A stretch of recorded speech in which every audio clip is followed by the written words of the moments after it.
बिस्मिल्लाहिर्रहमानिर्रहीम। हम चूँकि this is new channel new है तो कंटेंट जो है आहिस्ता आहिस्ता अपलोड की जाएंगे। चूँकि टॉपिक चैप्टर नंबर 2 का पहले ही टॉपिक है, चैप्टर नंबर 1 करेंगे लेकिन बाद में। तो let's begin with chapter number 2। और चैप्टर नंबर 2 जो है फिज़िक्स का, फर्स्ट ईयर फिज़िक्स का चैप्टर नंबर 2 जो है, और this is first year physics, तो उसका चैप्टर नंबर 2 है। और चैप्टर नंबर 2 का जो पहला टॉपिक है वो है वेक्टर एडिशन। तो बिफोर दिस कि we learn the vectors addition, इससे पहले कि हम वेक्टर एडिशन सीखें तो हम सीखेंगे कि वेक्टर्स क्या होते हैं। ठीक है, तो आप लोगों ने क्लास 9th में तो फिजिकल क्वांटिटी स्टडी की है। एक आप लोगों ने स्टडी की है जो क्वांटिटी है स्केलर क्वांटिटीज़, और दूसरे आप लोगों ने स्टडी की है वेक्टर क्वांटिटीज़। तो ये दो हमारे पास फिजिकल क्वांटिटीज़ है, मेजरेबल क्वांटिटीज़ है जिनकी हम पैमाइश कर सकते हैं। तो स्केलर क्वांटिटीज़ वो क्वांटिटी थी या है हमारे पास जिनके डिस्क्रिप्शन के लिए हमारे पास सिर्फ और सिर्फ मैग्नीट्यूड की ज़रूरत हो। और मैग्नीट्यूड क्या है? तो यू नो वेल, मैग्नीट्यूड थोड़ा सा इस टॉपिक को स्टार्ट करने से पहले ज़रूरी है कि हम ये थोड़ा सा बेसिक्स पढ़ाएं आपको, आप सीखें। अगर आप भूल गए हैं तो आप रिकॉल करें। तो यहाँ पे हमारे पास मैग्नीट्यूड जो कि कंप्लीट डिस्क्रिप्शन के लिए ज़रूरी है for the scalar quantities. Magnitude का यहाँ पे मतलब है कि आपके पास नंबर हो और उसके साथ साथ एक प्रॉपर यूनिट हो। क्योंकि फिजिकल क्वांटिटीज़ की बात हो रही है तो फिजिकल क्वांटिटीज़ का अपना, हर एक फिजिकल क्वांटिटी का अपना एक यूनिट होता है फॉर द डिस्क्रिप्शन। और अगर हम स्केलर क्वांटिटीज़ की बात करें तो मैग्नीट्यूड ज़रूरी होता है। और मैग्नीट्यूड होता क्या है, जैसे कि हम अगर आप कहें कि हमारे पास एक फिजिकल क्वांटिटी है मास, तो मास अगर हम ले लें किसी चीज़ का, हम लिखते हैं मास को 5 किलोग्राम। तो 5 किलोग्राम जो है हमारे पास यहाँ पे 5 जो है वो हमारे पास एक नंबर है और किलोग्राम जो है वो हमारे पास का है एक यूनिट है। तो अगर हम किसी दुकानदार को कहें कि हमें आप 5 किलोग्राम या 5 कीजिए या 5 किलो शुगर दे दें, तो दुकानदार को समझ में आ जाएगा कि ये बंदा जो है ये 5 किलोग्राम मैटर मांग रहा है और वो आपको तोल के देगा। तो ऐसी क्वांटिटीज़ को कंप्लीट डिस्क्राइब करने के लिए हमारे पास सिर्फ और सिर्फ मैग्नीट्यूड की ज़रूरत होती है। जबकि कुछ हमारे पास ऐसे वेक्टर क्वांटिटीज़ है, ऐसी क्वांटिटीज़ है जिनको कंप्लीट डिस्क्राइब करने के लिए हमारे पास सिर्फ और सिर्फ मैग्नीट्यूड का होना ज़रूरी नहीं है। जबकि we need direction as well, हमें डायरेक्शन की ज़रूरत होती है ताकि उसी फिज़िकल क्वांटिटी का कंप्लीट डिस्क्रिप्शन हो। और इसका यहाँ पे मैंने एक कुछ एग्जांपल ली है कि vectors are physical quantities which are completely described by its magnitude. यानी इसको कम्प्लीटली डिस्क्राइब करने के लिए, बयान करने के लिए, समझने के लिए, समझाने के लिए हमारे पास मैग्नीट्यूड का होना ज़रूरी है। And you know well what is magnitude, we need a number plus a unit. यानी हमारे पास किसी भी क्वांटिटी का नंबर होना चाहिए और उसका कोई मैग्नीट्यूड होना चाहिए, और साथ साथ एज वेल एज डायरेक्शन। तो उसी क्वांटिटी का कोई ना कोई डायरेक्शन हो।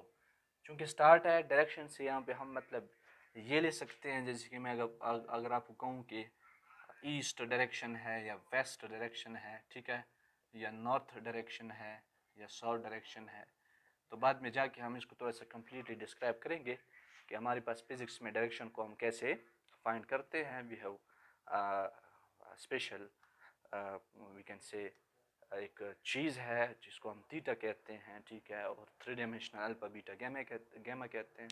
क्योंकि स्टार्ट है तो वो बाद में पढ़ेंगे। तो हमारे पास यहाँ पे क्वांटिटी है फोर्स।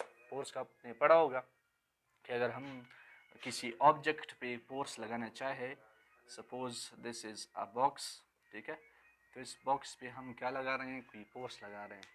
अब हम कहेंगे या हम अगर किसी को कहें कि आप इस ऑब्जेक्ट पे फोर्स लगाएं, तो वो पूछेगा सामने से कि जनाब फोर्स किस डायरेक्शन में लगानी है इस बॉक्स पे। तो आप कहेंगे कि सपोज आपने 300 न्यूटन फोर्स लगानी है और आप उसको डायरेक्शन बताएंगे कि आपने 300 न्यूटन फोर्स लगानी है, सपोज टूवर्ड ईस्ट लगानी है, वेस्ट लगानी है, नॉर्थ लगानी है, साउथ लगानी है। तो देखिए, तो आपने ये ज़रूर समझा कि इस फोर्स को समझाने के लिए, डिस्क्राइब करने के लिए आप क्या कहें, किसी को मैग्नीट्यूड के साथ साथ डायरेक्शन कहे। और यहाँ पे जो मैग्नीट्यूड है, this is number and this is unit, combinedly this is called magnitude. इसको हम क्या कहते हैं, मैग्नीट्यूड कहते हैं। और यहाँ पे जो डायरेक्शन है, ईस्ट, वेस्ट या नॉर्थ या साउथ, ये जो है दिस इज डायरेक्शन। तो बस फिजिकल क्वांटिटीज़, मेजरेबल क्वांटिटीज़ ऐसी होती है जिनकी कंप्लीट डिस्क्रिप्शन के लिए हमारे पास मैग्नीट्यूड और साथ साथ डायरेक्शन होना चाहिए। तो ऐसे फिजिकल क्वांटिटीज़ को हम कहते हैं वेक्टर्स, ठीक है। तो वेक्टर्स को हम कई तरीक़ों से रिप्रेजेंट कर सकते हैं। These are represented by an arrow head, कि कोई आपके पास एक वेक्टर क्वांटिटी है, उसका कोई रिप्रेजेंटेटिव लेटर है, तो आप उसके ऊपर एरो लगाएं, या तो उसके ऊपर लगाएं या तो एरो उसके बिल्कुल ही नीचे लगाएं, और सिमिलरली यहाँ पे। तो इसी तरह हमारे पास जो एक दूसरा मेथड है इसको रिप्रेजेंट करने के लिए, कि वेक्टर को हम बोल्ड फेस लेटर, यानी अगर हमारे पास लेटर हो उसको हम बोल्ड करें। बोल्ड का मतलब थोड़ा सा उसको मोटा लिखें। सपोज ये ए है, तो इस ए को आप मोटा लेकर आए, ठीक है। इस तरह बी है। एक और तरीका ये है कि आप इटैलिक फॉन्ट स्टाइल इस्तेमाल करें। इटैलिक फॉन्ट स्टाइल कुछ इस तरह से होता है। तो ये जो है वेक्टर की रिप्रेजेंटेशन है, ठीक है। अगर हम इसको लिखना चाहे तो इस तरीके से हम लिख सकते हैं। यूजुअली बुक्स में जो है वो ना बाज़ औक़ात बोल्ड फेस लेटर्स इस्तेमाल हुए होते हैं, और ख़ासकर मैक्सिमम जो बुक्स है उसमें एन एरो हेड या बिलो, यहाँ पे ये जो लेटर्स के ऊपर या नीचे लगाया जाता है वेक्टर को रिप्रेजेंट करने के लिए। So the big deal is graphically, we can represent a vector graphically. तो ग्राफिकली हम आगे जो पढ़ेंगे completely through this chapter, we will teach you and you will learn that how we can represent a vector with graph in a graph graphically। तो हम इसको कैसे graphically जो है वो रिप्रेजेंट करते हैं। तो चूँकि topic is new here and the channel is new here and the content is new here, so I am starting this lecture with a quite simple way. आगे जाके एक्सप्लेनेशन जो है इसमें हम करते जाएंगे। सो ग्राफिकली जो अगर इसको हम वेक्टर्स को हम रिप्रेजेंट करना चाहे, तो ग्राफिकली हम वेक्टर को एरो से रिप्रेजेंट करते हैं। Arrow, this is an arrow, जिसको हम उर्दू की ज़बान में तीर कहते हैं, ठीक है। तो इसका आप देख रहे हैं एक टेल होता है, और आप इसका एक क्या होता है, हेड होता है। तो जो टेल होता है वो आपको वेक्टर का मैग्नीट्यूड शो करता है। तो the tail shows the magnitude of a vector, and इसका जो हेड है, हेड इसका हमेशा के लिए आपको क्या शो करता है, डायरेक्शन। तो मैग्नीट्यूड आपको पता चला है कि मैग्नीट्यूड कहते हैं आपके पास नंबर और एक खास यूनिट हो, ठीक है, तो मैग्नीट्यूड है। तो बाज़ क्वांटिटीज़ को सिर्फ हम मैग्नीट्यूड से ही वाज़ेह या बयान या लिख या समझा सकते हैं, लेकिन बाज़ क्वांटिटीज़ को पढ़ने, समझने, बयान करने के लिए, रिप्रेजेंट करने के लिए, डिस्क्राइब करने के लिए मैग्नीट्यूड के साथ साथ डायरेक्शन की भी ज़रूरत होती है। तो जब मैग्नीट्यूड के साथ साथ डायरेक्शन ज़रूरी हो, ऐसी क्वांटिटीज़ को हम वेक्टर्स कहते हैं, ठीक है। और मैंने इसका एग्जांपल वहाँ पे लिखा हुआ है, जैसे कि फोर्स वेक्टर है, एक्सेलरेशन वेक्टर है, इसी तरह अगर हम देखें वेलोसिटी वेक्टर है, मोमेंटम वेक्टर है, ठीक है। तो ऐसी क्वांटिटीज़ जिसके बयान के लिए मैग्नीट्यूड के साथ साथ डायरेक्शन की ज़रूरत हो, ऐसी क्वांटिटीज़ को वेक्टर्स कहते हैं। और सिंपल अगर हम मैग्नीट्यूड ले लें किसी क्वांटिटी का और उसी उसका डिस्क्रिप्शन हो, बयान हो, तो ऐसे जो वेक्टर ऐसे जो क्वांटिटीज़ है उनको हम कहते हैं स्केलर क्वांटिटीज़। जैसे कि यहाँ पे मैंने एक क्वांटिटी लिखी हुई है मास, इसके साथ साथ आप लिख सकते हैं वर्क, ठीक है। इसके साथ साथ आप लिख सकते हैं एनर्जी। तो ये ऐसी क्वांटिटीज़ है जो सिंपल मैग्नीट्यूड से ही बयान की जाती हैं। So the big deal is this one. In this chapter we will study about vectors and the further studies about vector अब हम डिटेल से पढ़ेंगे।